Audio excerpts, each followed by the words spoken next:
So my guy asks, Sir, which industry should we target now in this coronavirus situation? Please respond. So, Sarangdi Wankadi, I'm not entirely sure if that's how you pronounce your name. I'm sorry if I mispronounced it. But this is a really great question. Which industry should you be targeting for, SEO and stuff like that during the situation? And this is from my video, by the way, on how to get, your first client with cold emailing.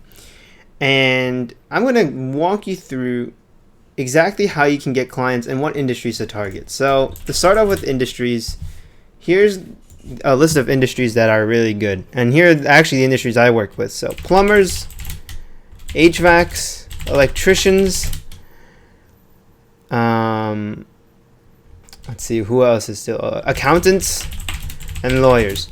These are the best. Now, actually, accountants would be very interesting because if you're in the United States or if you're familiar with U.S. Accounting, if you will, or U.S. society, right? The deadline for tax filing has been pushed back to August. So, in fact, I have the information here on one of my clients. So give me 1 second to pull this up. So the extended deadline, basically all individuals and businesses, their tax returns and stuff have been postponed until July 15th. And so this is kind of a big, not issue, but a big topic in the accounting world where, you have all of the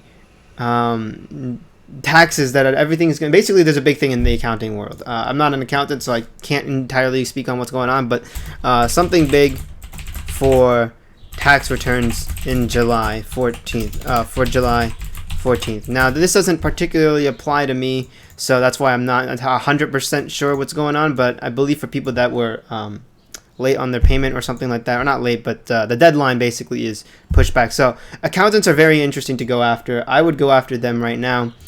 Electricians, HVACs and plumbers for residential, I believe, are considered essential businesses. So,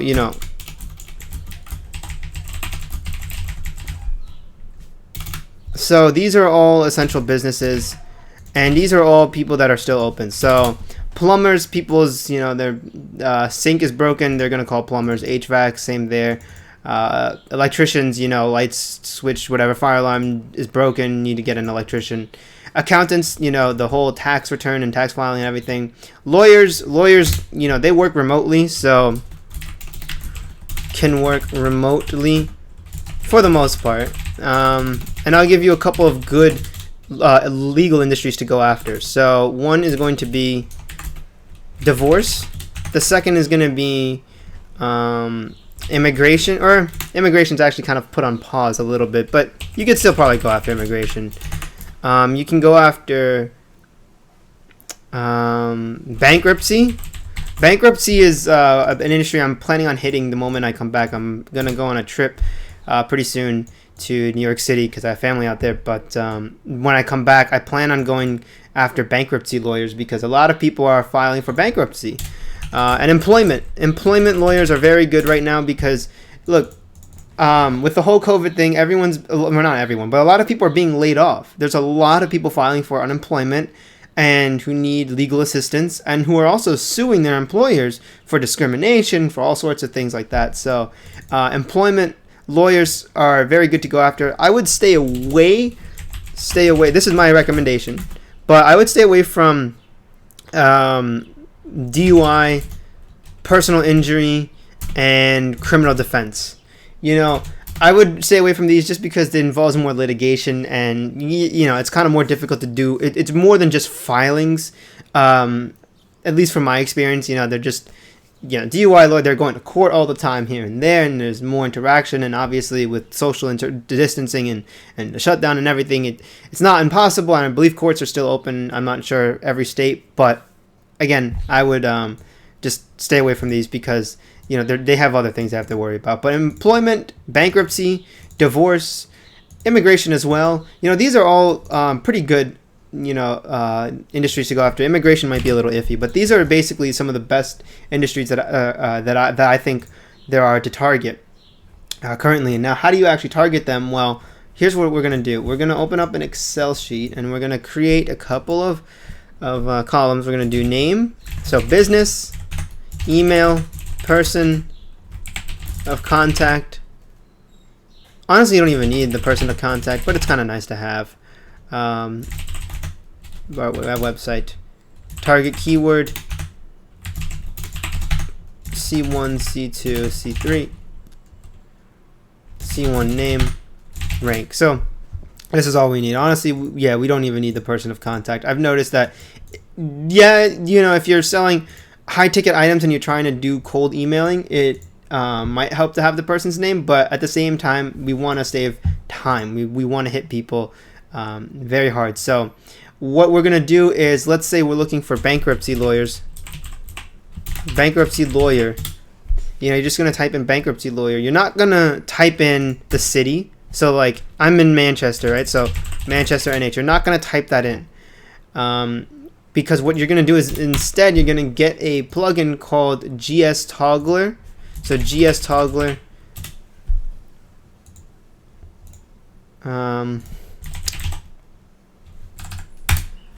I'll just quickly show it to you. I don't know why it is not showing me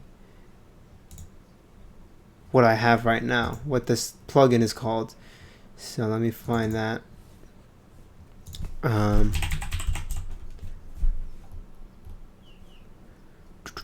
Extensions, here we go. So it is called GES Location Changer. That's what it is. So you're going to look at GES Location Changer. You're going to install it, add it to Chrome, whatever.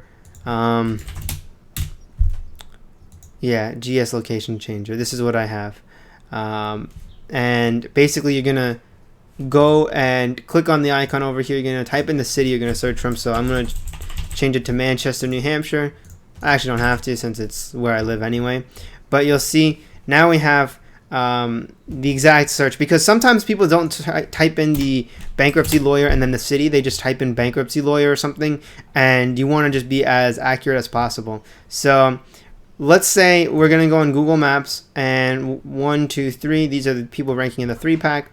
So we're going to go after Dahar Law Firm, S. William Dahar, right? So we're going to click on website.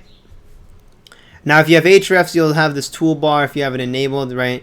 And you'll be able to see their traffic. But I'm not even going to worry about that. I'm just going to basically, let me see, contact them. Let's just say they were doing only bankruptcy lawyer or bankruptcy law. And the way you can kind of tell is to see under practice areas, you see bankruptcy, criminal, divorce. You see how bankruptcy is kind of more on the up. Just gives me the indication that they're doing a little bit more with bankruptcy. I could be entirely wrong, but that's just my reasoning. So after this, you're just going to copy this website here, and you can copy the name of the business. So Victor W. Dahar, PA. So now we have the business name, and then the email. You can probably find it on a contact portion. Usually it's going to be like an info, but we're lucky here where it's V Dahar. So we'll just put that in there. In fact, let me split the screen a little so you can see what's going on. And basically, you see how we have the email, website, phone number. If you want to give them a call, you don't really have to. And in fact, I don't think I ever will. Unless, actually, you know what? It might help, because sometimes when they reply to your email, you know, it's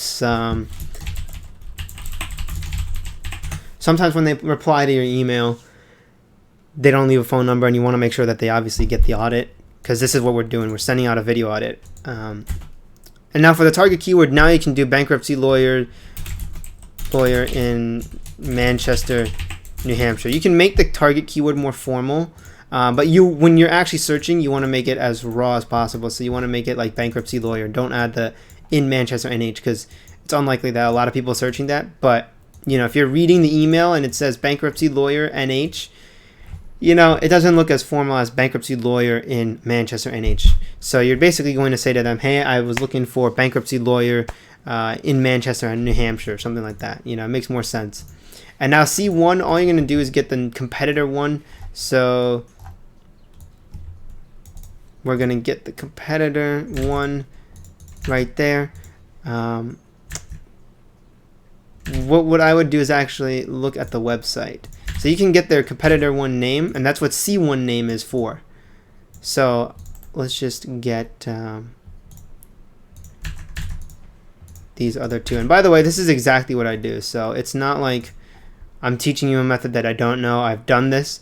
I've gotten several clients doing this. So I've made several $1,000s in recurring monthly retainers from doing this. And so it works. It works. You got to put in the work, but it works. And then copy the name. That's what C1 name is of the first competitor. And now look for the rank. So rank 4. And with this data, what you're going to do is you're going to load up something like Smart Reach, and you're just going to insert, like, you're going to create a new campaign. I believe I have another video on how to use Smart Reach. So you're going to upload, let's say we're going to save this as a CSV.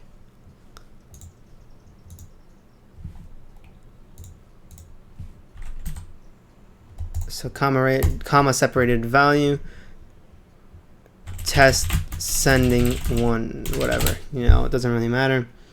And then from here, you're going to upload the CSV file, and you're going to click next. Now what I have here are several columns. I have business, so this is going to go under my category that I have called company. Email goes to email, obviously. Website goes to site, phone number, etc. Right? Target keyword. I go for then target keyword right here. C1.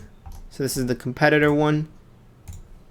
C2 is competitor 2. C3 is competitor 3. And then we have C1 name. It's automatically picking up that I have it on C1 name. Rank 4. Rank number 4, and it goes to rank, right? Upload this. I'm not gonna actually activate this because it's one guy. I don't really care. But do you see? It's a good email, right? Everything looks good. Now for content, I have a template called bold email opening day 1. So it basically goes something like this. Hey, I came across, your company, so the firm, when searching for target keyword, and notice that your site is not ranked in the organic search and does not appear in the Google Maps section. So it's got really nothing to do with my company. I'm not saying, hey, we're a digital marketing agency, none of that. And then I say, keep in mind this phrase is searched however many times a month. Now we don't have a volume, so that's another thing. You would want to have gone on something like Ahrefs and then gone to like Keyword Explorer and then looked up bankruptcy lawyer. Manchester, New Hampshire. It's probably not searched a lot. 40 times a month, So we would put 40 times a month around here. So searched 40 times a month. 40 times a month. That's a ton of calls you're missing out. I also noticed that C1 competitor name, the competitor 1 with their site is ranked number 1 for this phrase. Now, what's more important is this part. I know that these times are tough right now, so I'd like to make a complimentary video showing you exactly why these businesses are outperforming. Could be one word, whatever. Yours. Are you the right person to send this to? If so, kindly reply yes. Otherwise, just let me know the right address. And then save changes. I put my cell phone and then the company name. You could put your website. Doesn't really matter. I never really noticed a difference. But the point is, you want to have this bold emailing. Let's beat the daylight out of and then their competitor name. Now, I'm not going to actually teach you all the other steps because who cares? That's not important. You're more focused on actually getting the clients. So I set this for about 6:30 in the morning till about 6 p.m. New York time, East Coast, right? Save and then preview and start. So it looks something like this. Hey, I came across Victor W. Dahar, right? And at the bottom, you want to just say like, I'd like to make a complimentary video. Because if you say, I've made one for you, and then they say yes, send it over. First of all, so many people have said that email anyway, so it's like, people aren't stupid anymore. They're picking up on it because all of you SEOs are fiends for clients, so they know that that's BS. And 2, most of the time, what I do is I use something like D7 Lead Finder, right, for these leads. And I'll enter in whatever, the keyword and stuff, and sometimes it's not 100%. So the bankruptcy lawyer might give me a lead for something like divorce law or something, completely unrelated. So you could be entirely wrong. Now, that's why I don't like to say we have a video for you, because first of all, you're lying. You're just absolutely lying. You don't have a video. And I'd like to make you one, and now complimentary video. You know, you're not saying like, I'd like to make you a free video. It sounds too salesy. Complimentary is like, okay, you know, whatever. And so I've noticed that this strategy works. It works very, very, very well. And so, you know, if you want to get bold with contractors, you can say, let's beat the shit out of whatever. Let's beat the living daylight, you know, like be bold. I don't really leave too much of my company info here other than the name, because if it's too bold and you piss them off, they can go after you if they wanted to fuck with you. But anyway, those are the industries I'd go after, and that's kind of how I would go about getting clients. I hope this answered your question. I don't remember who it was, but I hope this answered your question, and I'll see you guys in my next video.